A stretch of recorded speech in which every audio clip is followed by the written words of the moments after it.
أشهد أن لا إله إلا الله أشهد أن لا إله إلا الله أشهد أن محمدا رسول الله أشهد أن محمدا رسول الله حي على الصلاة حي على الصلاة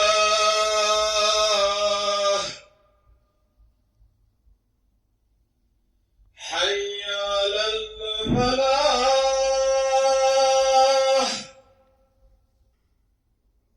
حي على الفلاح الله أكبر الله أكبر لا إله إلا الله إن الحمد لله نحمده ونستعينه ونستغفره ونعوذ بالله من شرور أنفسنا ومن سيئات أعمالنا من يهده الله فلا مضل له ومن يضلل فلا هادي له أشهد أن لا إله إلا الله وحده لا شريك له ونشهد أن محمدا عبده ورسوله وصلوات الله وسلامه على رسوله محمد وعلى آله وأصحابه الطيبين الطاهرين وعلى أتباعهم التابعين ومن تبعهم بإحسان إلى يوم الدين يا أيها الذين آمنوا اتقوا الله حق تقاته ولا تموتن إلا وأنتم مسلمون يا أيها الناس اتقوا ربكم الذي خلقكم من نفس واحدة وخلق منها زوجها وبث منهما رجالا كثيرا ونساء أيها الناس قال الله تبارك وتعالى في كتابه الكريم أعوذ بالله من الشيطان الرجيم بسم الله الرحمن الرحيم إنا أنزلناه في ليلة القدر صدق الله العظيم. Değerli Müslümanlar, Ramazan ayının gecelerinde kılınan teravih namazı mana olarak rahatlaştırmak demektir. Hadislerde ise bu namazın adı Kıyamul Leyl olarak geçir. Ve bununla Ramazan gecelerinin namaz kılınarak değerlendirilmesi nazarda tutulur. Bukhari'de gelen hadiste Ayşe anamızın radıyallahu anh'ın teravih namazını böyle naklettiğini görürük. Resulullah sallallahu aleyhi ve sellem bir gece evinden çıkıp mescitte namaz kıldı. Bunu gören bazı insanlar da ona tabi olarak birlikte namaz kıldılar. Seher açıldıkta insanlar birbirlerine bu hadiseni danıştılar. İkinci gece mescitte daha çok insan toplandı ve Peygamberimizin sallallahu aleyhi ve sellem ile birlikte namaz kıldılar. Üçüncü gece ve mescitte insanlar çoğaldı ve Peygamber sallallahu aleyhi ve sellem ile birlikte namaz kıldılar. Dördüncü gece insanlar mescide çetinlikle sığırdı. Lakin Peygamber sallallahu aleyhi ve sellem hemin gece sübh namazını kıldırmak için evinden çıktı ve sübh namazını kıldırdıktan sonra yüzünü cemaate tutarak böyle dedi: sizin mescitte toplanmanızdan habersiz değildim. Lakin bu namazın üzerinize farz kılınmasından ve onu yerine getirmeye gücünüzün çatmayacağından narahat oldum. Tirmizi'de gelen hadiste Ebu Zer radıyallahu anh böyle nakledir. Peygamber sallallahu aleyhi ve sellem Ramazan'ın son haftasına kadar bize farz namazlarından başka herhangi bir namaz kıldırmadı. Ramazan'ın 23, 25 ve 27. geceleri bize namaz kıldırdı.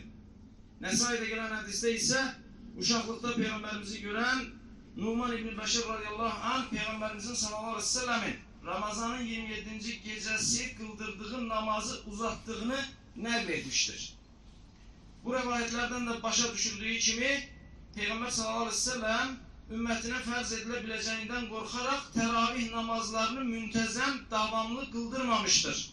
Ancak Ramazan'ın 23, 25 ve 27. gecelerinin Kadir gecesi olabileceğini nazara alarak uzun namaz kıldırdığı malum olur.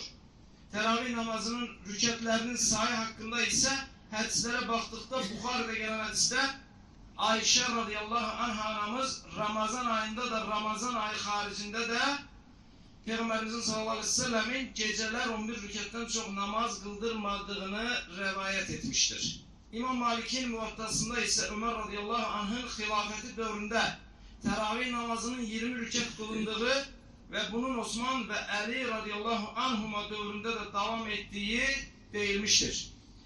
Buhar'da geçen Ömer radıyallahu anh'ın teravih namazını kılanlara bakıp ne güzel bir yenilik oldu demesi ise kardeşler, onun Müslümanları tek bir imamın arkasında toplaması sebebiyle değilmiştir.